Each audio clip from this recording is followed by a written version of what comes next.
I used to believe that trust was the foundation of marriage. That when you love someone completely, you don't need to question where they go or who they're with. I used to think that GPS trackers were for paranoid husbands and jealous wives, not for men like me, who had built the perfect life. I was wrong about everything.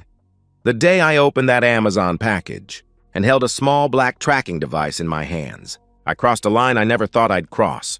But sometimes, the only way to protect what you've built is to destroy the illusion that it was ever safe to begin with. My name is Ryan Mitchell. I'm 33 years old, work as a senior operations analyst at a mid-sized consulting firm, and I've always been the kind of man who plans everything twice. I believe in loyalty, in keeping your word, in building something solid that lasts. I thought I'd found someone who shared those values. I met Melissa 6 years ago at our mutual friend Sarah's wedding reception. The ceremony had been beautiful. One of those perfect September afternoons where the light hits everything just right. But it was during the reception that my world changed. I was standing by the bar, nursing a whiskey and watching couples spin across the dance floor. When I saw her, she wore an emerald green dress that hugged her curves perfectly, her auburn hair falling in waves over her shoulders. When she laughed at something her friend said, the sound cut through the music and conversations like it was meant specifically for my ears. I found myself walking over before I'd even decided to move. "You look like someone who doesn't dance," she said, green eyes sparkling with mischief as I approached. "You look like someone who could change that," I replied, surprising myself with the smoothness of it. We danced until midnight. Her hand felt perfect in mine, her body moving against me like we'd been doing this for years instead of hours. When the last song ended and the lights came up, I knew I wasn't going to let her walk away. Our courtship lasted 2 years. 2 years of long conversations over dinner, weekend trips to small towns we'd never visited, quiet Sunday mornings reading newspapers in bed. She was everything I'd been looking for: intelligent, funny, supportive. When she laughed at my terrible jokes or listened patiently as I explained some boring work project, I felt like I'd won the lottery. Our wedding was perfect. We held it at a small lakeside venue about an hour outside the city. Melissa looked radiant in her white dress, tears streaming down her face as she promised to love, honor, and cherish me until death do us part. I believed every word. When I slipped the ring onto her finger and kissed her as my wife, I felt like everything in my life had finally clicked into place. There was just one small detail that Harold, Melissa's father, insisted on before the wedding: a prenuptial agreement. At first I was insulted. Did he think I was marrying his daughter for money? But Harold was old school, protective of his family's assets, and he made it clear the wedding wouldn't happen without it. The prenup was straightforward except for one clause that seemed almost ridiculous at the time: adultery. If either party cheated, they forfeited all claims to marital assets. Everything would stay with the faithful spouse. I remember sitting in the lawyer's office, pen in hand, looking at that clause and almost laughing. It felt like insurance against something that would never happen. "Are you sure about this?" Melissa had asked, her voice soft with concern. "It seems so final." "Babe," I'd replied, taking her hand, "I'm never going to give you a reason to worry about this." "Are you?" She'd smiled, kissed my cheek, and signed her name with a flourish. "Never," she'd answered with confidence. Our honeymoon in the Caribbean was like a dream. 7 days of white sand beaches, crystal blue water, and making love like teenagers. We barely left our beachfront suite. Melissa would lie next to me in the morning, her skin golden from the sun, and I'd think about how lucky I was, how perfectly everything had worked out. We came home to the house I'd bought 6 months before our engagement, a modest 3-bedroom colonial in a quiet suburban neighborhood. Nothing fancy, but it was ours. The mortgage was manageable on my salary, the yard was big enough for the kids we planned to have, and Melissa loved the kitchen with its granite countertops and stainless steel appliances. During our 2nd year of marriage, Melissa made the decision to stop working. She'd been a part-time graphic designer, freelancing for small businesses, but she said she wanted to focus on making our house a home. I supported the decision completely. My income was enough to cover our expenses, and I loved coming home to find dinner prepared, the house spotless, Melissa waiting for me with a glass of wine and stories about her day. Our life fell into a comfortable rhythm. Weekend brunches at our favorite cafe, Saturday afternoons at the farmer's market. Sunday evenings planning the week ahead.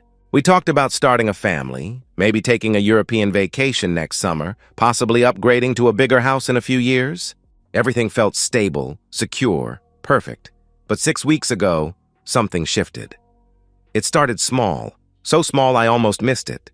Melissa mentioned that her sister Amanda was going through a rough patch. Amanda lived about 2 hours away in a small town called Millfield, and she'd recently separated from her husband. She needed support, Melissa explained. Sisterly advice. Someone to lean on during a difficult time.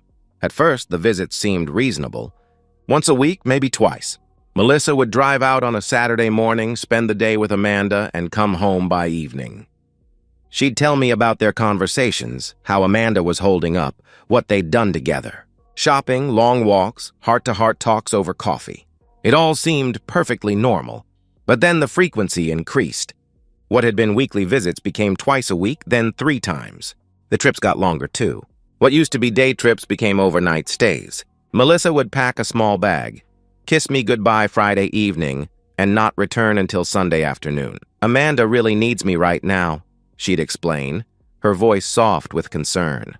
I'm the only family she has nearby. I wanted to be understanding. Family is important. Sisters stick together during hard times. Amanda was going through a divorce. Of course, she needed support. But something in my gut started to twist with each departure, each extended absence. The math didn't add up either. 4-hour round trips 3 times a week, full days away from home, late returns even on supposedly short visits. When I'd ask about specifics, what they'd done, where they'd gone, Melissa's answers became increasingly vague. Oh, you know, just sister stuff, she'd reply with a wave of her hand. Talking, crying, eating too much ice cream. I felt guilty for doubting her. This was my wife, the woman I'd promised to trust completely. Amanda was her sister. Of course, Melissa wanted to help her through a difficult time. I was being paranoid, selfish, unreasonable, but the feeling in my stomach wouldn't go away. It sat there like a stone, growing heavier with each passing day. I'd watch Melissa pack her overnight bag, kiss me goodbye, promise to call when she arrived safely, and something inside me would whisper that this wasn't right. I started paying closer attention. The way she'd check her phone constantly in the days leading up to a visit. How she'd disappear into the bathroom for long conversations that ended abruptly when I came near. The new perfume she'd started wearing, more expensive than anything in her usual collection. Small changes that might mean nothing, or everything. 3 weeks ago, I broke. I did something I never thought I'd do. Something that went against every principle I believed in about trust and marriage. But the doubt was eating me alive and I needed to know the truth. I told myself I was being paranoid. I told myself I was overreacting. But when that small package from Amazon arrived 3 days later, I didn't send it back. I opened it. The GPS tracker was smaller than I'd expected. About the size of a matchbox, black plastic with a magnetic backing. The Amazon listing had promised real-time location tracking, 30-day battery life, and discreet monitoring for peace of mind. Reading those words had made my stomach turn, but not enough to stop me from ordering it. I'd spent 3 days staring at the unopened package on my desk, telling myself I wouldn't actually use it. This was paranoia. This was crossing a line I'd never thought I'd cross. This was violating the trust that should exist between husband and wife. But every time Melissa mentioned another visit to Amanda, every time she packed that overnight bag with a smile that didn't quite reach her eyes, the package seemed to stare back at me. The morning I finally did it, Melissa was in the shower. I could hear the water running, her voice humming something cheerful and off-key. It was Thursday. She'd already announced her plans for another weekend trip to Millfield. Amanda's having a really hard time, she'd said over breakfast. I think I'll stay through Sunday this time. My hands were shaking as I slipped outside in the dawn cold, still wearing my pajamas and slippers. The GPS tracker was so small it felt like nothing in my palm. The magnetic backing clicked against the metal with a soft snap as I attached it under her car's rear bumper, hidden behind the spare tire mounting. The whole thing took less than 30 seconds. Walking back to the house, I felt like I'd committed a crime. The guilt was suffocating, heavy and thick in my chest. What kind of husband tracks his wife? What kind of marriage requires surveillance? I'd always believed that trust was the foundation of everything, and here I was, demolishing that foundation with my own hands. But I couldn't ignore my instincts anymore. Something was wrong. The woman I'd married, the woman who used to tell me everything about her day, had become a stranger who disappeared for days at a time with explanations that felt rehearsed. 2 days passed in tense normalcy. Melissa went about her usual routine, coffee in the morning, light housework, phone calls that she always ended when I entered the room. I went to work, came home, made conversation over dinner, and pretended everything was fine. The tracking app sat on my phone like a loaded gun. Friday morning arrived. Melissa stood at the kitchen counter, packing her overnight bag with the same careful attention she always gave it. Toiletries, clothes for 2 days, the expensive perfume she'd bought last month. She was wearing makeup, more than usual for a visit to comfort her distraught sister. "I hate leaving you alone for the weekend," she said, walking over to kiss my cheek. "But Amanda really needs me right now." "Drive safe," I replied, forcing my voice to sound normal. "Call me when you get there." "I will. Love you," she said softly. "Love you too," I answered, though the words felt hollow. I watched from the window as she backed out of the driveway, her red Honda Civic disappearing around the corner. The moment she was out of sight, I opened the tracking app with trembling fingers. For the first hour, everything looked exactly as it should. The little blue dot that represented Melissa's car moved steadily east on Route 6, heading directly toward Millfield. I started to feel foolish. Maybe I really was paranoid. Maybe the doubt eating at me was just my own insecurity, my own inability to trust. But then, about an hour and 15 minutes into the journey, the car stopped. Not in Millfield, 3 towns short of it. The location pin showed a residential address I didn't recognize, 1247 Oak Street, Riverside. I pulled up Google Street View on my laptop. A small ranch house with beige siding and a neat front lawn. Nothing special, nothing that would explain why my wife was there instead of at her sister's house. I told myself there had to be an explanation. Maybe Amanda had moved. Maybe they were visiting someone else first. Maybe the GPS was malfunctioning. There were a dozen innocent reasons why Melissa might have stopped somewhere else, but as the hours passed, the location didn't change. The blue dot sat motionless at 1247 Oak Street while my anxiety climbed higher and higher. By noon, I couldn't concentrate on anything. I kept refreshing the app, hoping to see the dot moving again, heading toward Amanda's actual address. At 2 p.m., I made a decision that would change everything. I told my manager there was a family emergency, grabbed my keys, and left work early. The drive to Riverside felt like the longest 2 hours of my life. My hands gripped the steering wheel so tightly my knuckles went white. My mind raced through scenarios, explanations, possibilities, most of them innocent, some of them not. I drove to Amanda's house first. I had to be sure. Amanda lived in a modest apartment complex on the outskirts of Millfield, the kind of place where young professionals and divorced people started over. I'd been there twice before, once for Amanda's birthday party, once to help her move some furniture. Her Toyota Camry wasn't in the parking lot. I sat in my car for 10 minutes, staring at her apartment windows, looking for any sign of activity. Nothing. No lights, no movement, no indication that anyone was home. My chest felt tight as I climbed the stairs to her door and knocked. Amanda answered on the third knock, wearing sweatpants and a paint-stained t-shirt. Her eyes widened with surprise when she saw me. "Ryan, what are you doing here?" she asked, clearly confused. "Hi, Amanda. I was in the area and thought I'd stop by to see how you're doing." "Is Melissa here?" I replied, trying to keep my voice casual. Amanda's face shifted, confusion replacing surprise. "Melissa? No, she's not here. I haven't seen her in... God, it's been over a month at least," she answered, her brow furrowing. The world tilted. The careful lie I'd been living in for weeks crumbled around me. "Over a month?" I repeated, my voice barely a whisper. "Yeah, we talked on the phone a few weeks ago, but she hasn't visited in forever." "Why? Is everything okay?" Amanda asked, her concern evident. I pulled out my phone, showed her the tracking app, the blue dot sitting motionless at an address 3 towns away. Amanda's hand flew to her mouth. "Ryan, I had no idea." "She's been telling you she was visiting me?" she gasped. Every weekend for the past 6 weeks, I confirmed grimly. Amanda stared at the screen, her face pale. Where is that address? She asked quietly. Riverside. Do you know anyone there? I responded. No. God, Ryan, I'm so sorry. I had no idea she was using me as cover for something, Amanda said, her voice trembling with shock and anger. I felt surprisingly calm.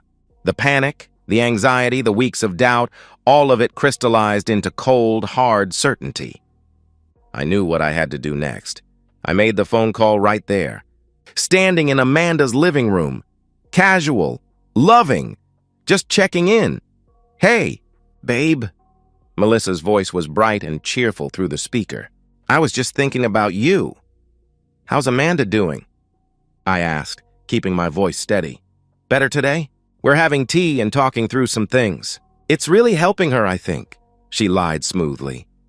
Amanda gasped beside me, her hand covering her mouth. I looked at her and mouthed the word liar.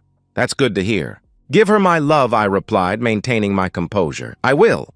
I love you too. I'll call you tonight, okay? She said sweetly. Okay. Have a good day, I answered before hanging up. I hung up. Amanda stared at me with wide eyes. She said you were having tea together, I observed coldly. We haven't had tea together since Christmas, Amanda replied, her voice hollow with disbelief. I looked down at my phone, at the blue dot that hadn't moved in 4 hours. Then I looked at Amanda, this woman whose life had been used as camouflage for my wife's betrayal. Do you want to know what's really happening? I asked quietly. Amanda nodded slowly. Yes, I think I do, she answered with grim determination. I opened my phone camera and hit record. Whatever was behind that door at 1247 Oak Street, whatever my wife was really doing when she thought she was safe behind her web of lies, the world was going to see it. Because I knew the moment we knocked on that door, there was no going back. But going back to what? To pretending I didn't know? To living with a woman who could lie to my face with a smile? No. I was done pretending. I was done being the fool. Let's go, I said with cold determination.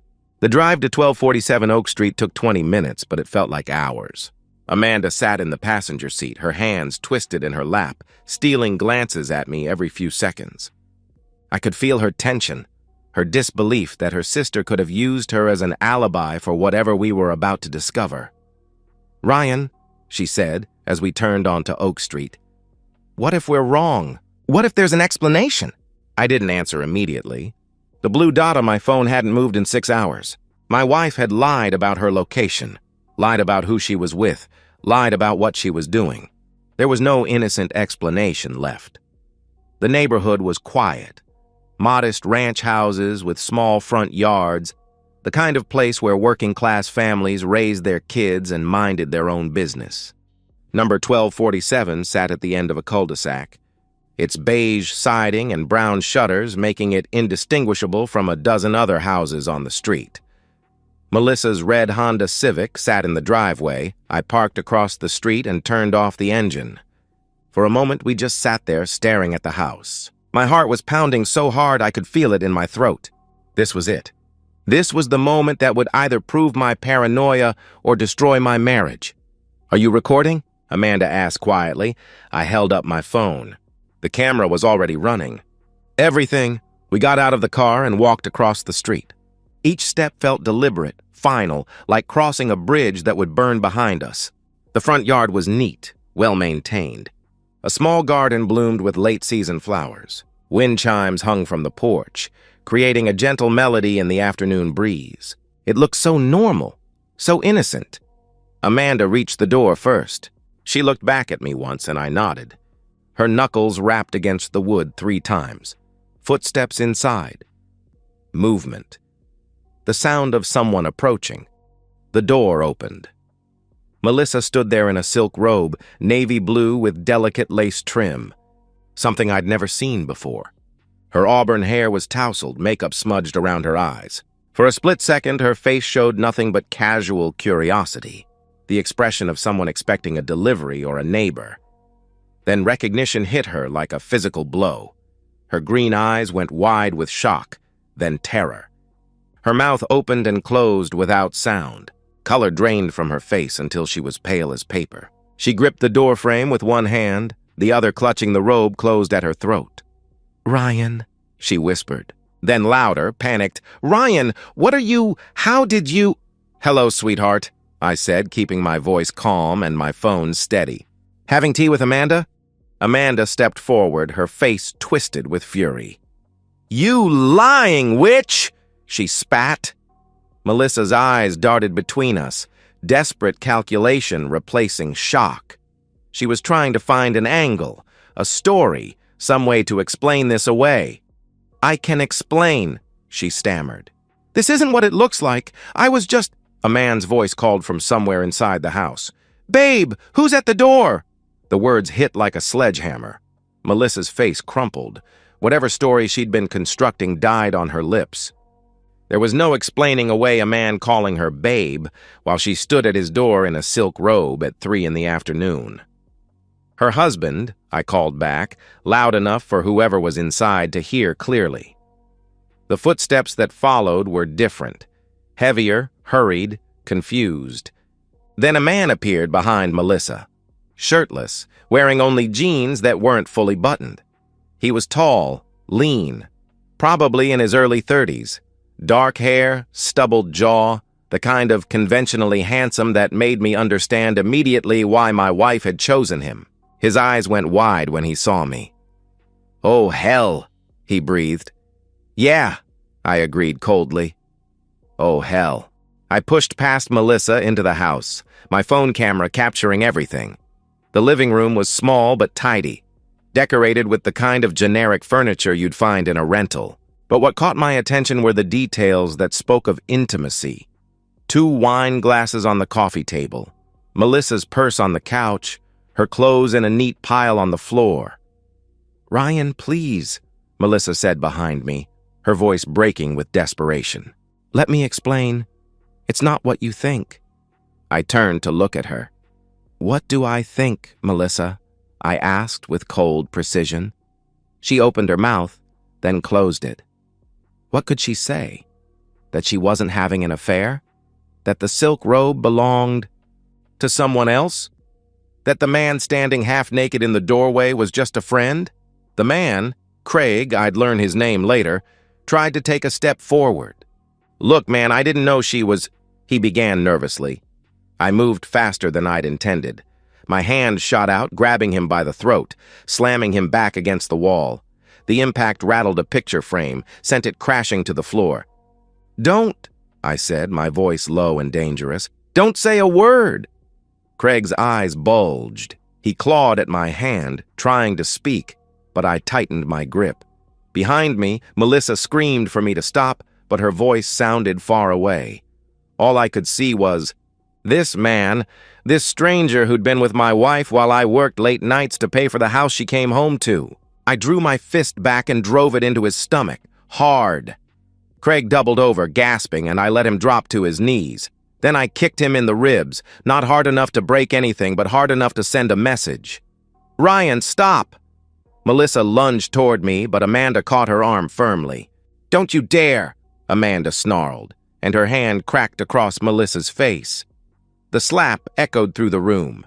"Don't you dare try to protect him after what you've done!" Melissa stumbled backward, her hand flying to her cheek, tears streaming down her face. "Amanda, please, you don't understand," she pleaded. "I understand perfectly," Amanda replied with venom. "You used me. You made me an accomplice in your lies.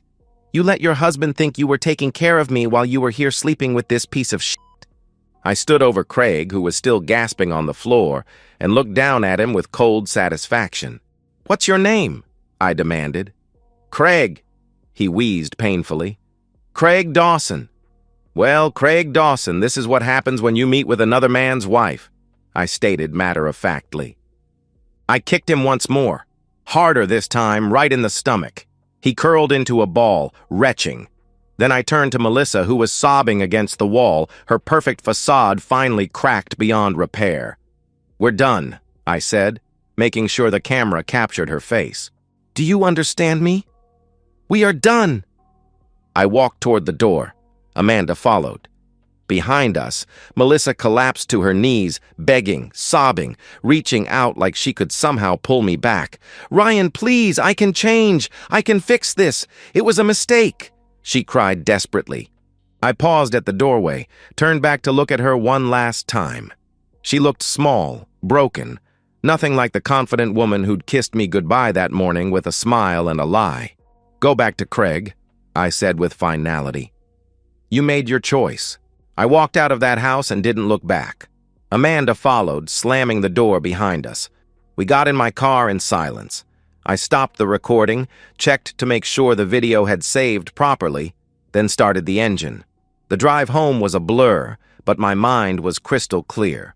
I had work to do. I made 3 phone calls from my car, putting them on speaker so Amanda could hear. First, the locksmith. "I need all the locks changed on my house today. I don't care what it costs," I said firmly. "We can have someone there in 2 hours," the locksmith replied. "Make it 1 hour. I'll pay extra," I insisted. Second call went to Harold, Melissa's father. I sent him the video first, then called. "Harold, it's Ryan. Did you get the video I just sent?" I asked directly. Silence. Then, "Jesus Christ," he breathed heavily. "The prenup has an adultery clause. I'm invoking it," I stated clearly. "You have my full support, son." "Full support," Harold replied with conviction. Third call was to Margaret Sinclair, the divorce attorney I'd researched months ago, but hoped I'd never need. "Margaret, this is Ryan Mitchell. I need to file for divorce immediately. I have video evidence of adultery and there's a prenup with an infidelity clause," I explained efficiently. "How soon can you be in my office?" she asked professionally. 1 hour, I answered. "I'll be waiting," she confirmed. By the time I pulled into my driveway, the machinery of consequence was already in motion. I gave the locksmith an extra 100 to finish within the hour, because I knew Melissa would come home. I knew she'd try to explain, to beg, to manipulate her way back into the life she'd thrown away. And I wanted to make sure that when she did, the only thing waiting for her was a locked door. I was sitting in my living room when Melissa came home. The locksmith had finished 30 minutes earlier, installing new deadbolts and changing all the locks. I'd tested each one twice, making sure they worked perfectly. The old keys, Melissa's keys, were now worthless pieces of metal. I watched through the front window as her red Honda pulled into the driveway. She sat in the car for almost 5 minutes, probably trying to collect herself, trying to figure out what she was going to say. Finally, she got out and walked to the front door. She tried her key once, twice. I could see the panic rising in her movements as the key turned, but the lock didn't budge. She jiggled it harder, as if force would somehow make it work. Then she started pounding on the door. "Ryan! Ryan, please! Open the door!" she shouted desperately. I remained seated, watching her through the window. Her voice carried through the glass, broken and desperate. "I can explain everything. It's not what you think. Please, just let me come home," she pleaded frantically. I stood up, walked to the window, and opened it just an inch. Enough for my words to reach her, but not enough for conversation. "Go back to Craig," I said coldly. "Ryan, please, I made a mistake. I'll end it with him right now. I'll never see him again. Please, just give me a chance to explain," she begged, her voice getting higher and more frantic. She pressed her face against the window, her hands flat, against the glass like she could somehow push through it. Tears streamed down her cheeks, her makeup completely ruined. "You want to explain?" I asked with cold fury. "Explain 6 weeks of lies. Explain using your sister as cover while you meet another man. Explain coming home to me every Sunday night and kissing me with the same mouth that had been on him." She collapsed onto the porch, sobbing. "It just happened. It didn't mean anything. He doesn't mean anything to me. You're my husband. I love you," she cried desperately. I closed the window and drew the curtain, turned on the television. Melissa stayed on the porch for another hour, alternating between pounding on the door and breaking down in tears. Neighbors started to look. Mrs. Patterson from across the street came out to get her mail and stared openly. Perfect. Let them see. Let them witness the consequences of betrayal. Eventually, Melissa gave up and left. I tracked her movements on my phone, first to her parents' house, then to Amanda's apartment, then to several other locations I didn't recognize. She was looking for sanctuary, for someone to take her side, for a place to land while she figured out her next move. She wouldn't find any. I'd made sure of that. The video I'd recorded at Craig's house hadn't stayed private. Harold had seen it. First, after I sent it to him, he'd shared it with his wife, Janet. From there, it spread through their social circle like wildfire. Melissa's mother called 3 of her sisters. They called their children. By evening, half the family had seen their precious daughter in a silk robe at another man's door. I knew this because Harold called me that evening. "She came here," he said, his voice heavy with disappointment. "Janet wouldn't even let her in the house." "What did you tell her?" I asked. "That she made her bed and now she has to lie in it. That she threw away a good man for whatever that was. That she's humiliated this family and herself," Harold replied with disgust. Harold paused and I could hear him breathing heavily. "I raised her better than this, Ryan. I thought I raised her better than this," he said, his voice cracking with disappointment. "I thought so too," I answered quietly. The next stop on Melissa's desperate tour was Amanda's apartment. That conversation lasted about 30 seconds. Amanda texted me afterward, told her she's not welcome here. Using me as cover for her affair is unforgivable. "Don't worry, I won't help her." By midnight, Melissa was sitting in her car outside a 24-hour diner, probably realizing that she had nowhere to go. Every relationship in her life had been built on a version of herself that no longer existed. The devoted daughter, the loving sister, the faithful wife. That woman was gone, exposed as a lie, and no one wanted to harbor the woman who remained. My phone rang once that night, Melissa's number. I declined the call without hesitation. She tried 4 more times. Each time I watched the screen light up with her name and felt nothing. No anger anymore, no sadness, just cold, empty satisfaction. Meanwhile, Margaret Sinclair had worked late into the evening. The divorce papers were already filed. The video evidence was attached to the complaint. The prenuptial agreement was clear and unambiguous. Adultery voided all claims to marital assets. The house, the savings, the car I'd bought for her last year, all of it stayed with me. "This is one of the cleanest cases I've ever handled," Margaret had told me during our evening call. "The prenup is airtight. The evidence is indisputable. She'll get nothing." "How long?" I asked.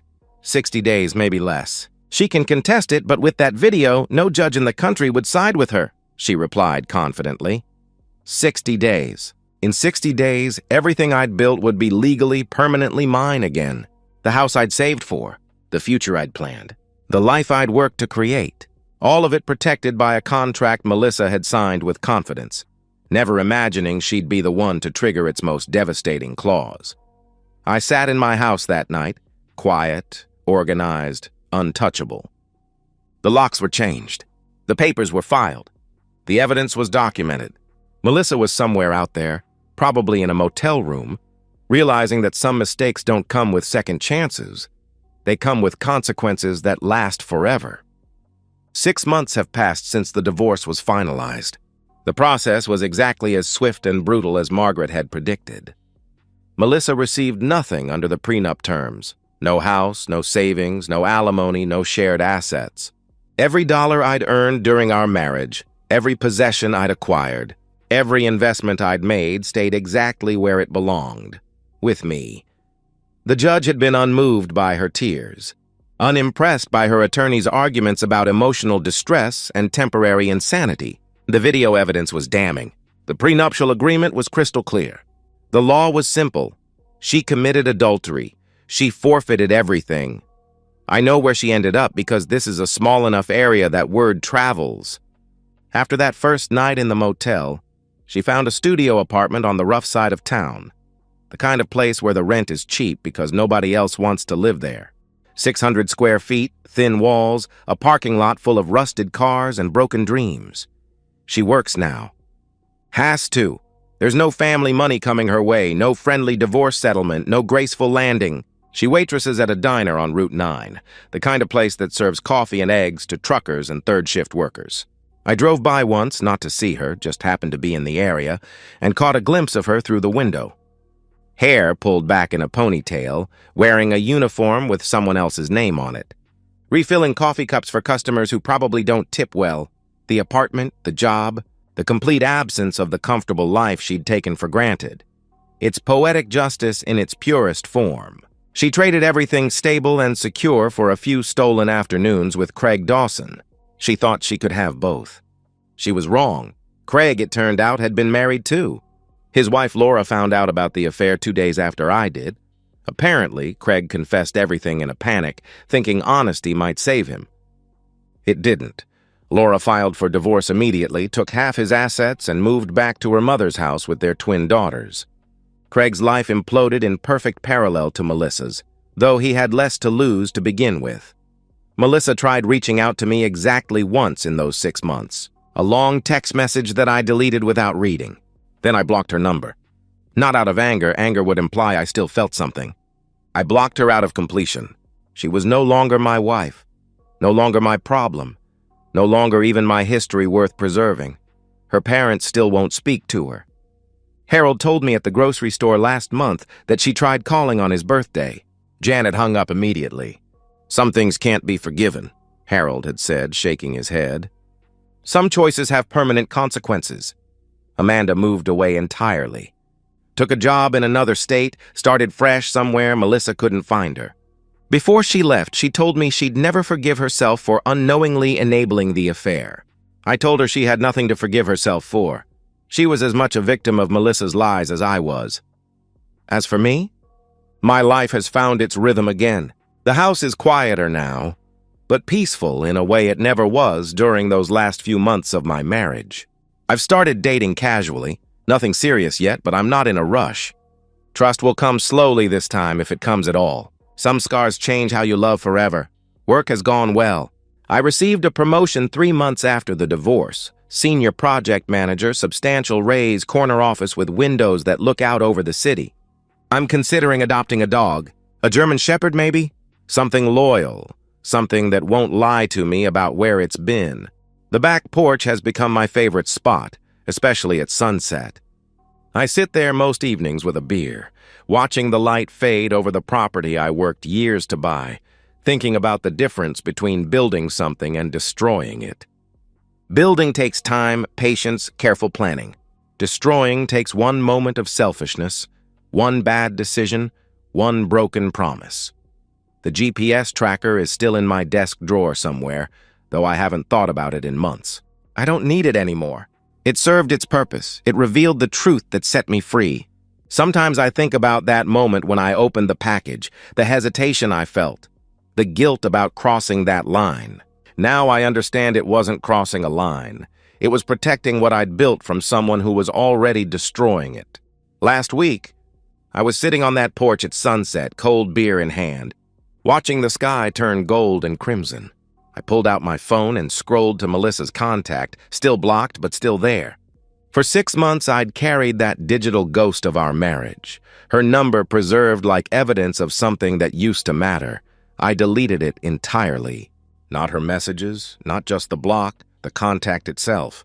Erased her name, her number, every digital trace of who she used to be to me. It felt like closing the last door, sealing the final chamber of a life I'd moved beyond.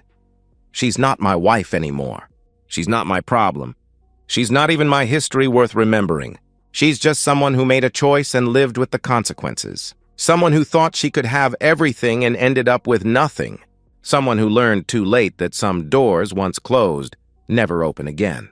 The sunset that evening was beautiful, gold and crimson bleeding across the sky. I finished my beer, went inside, and locked the door behind me. My door, my house, my life. And for the first time in 6 months, I slept through the night without waking once.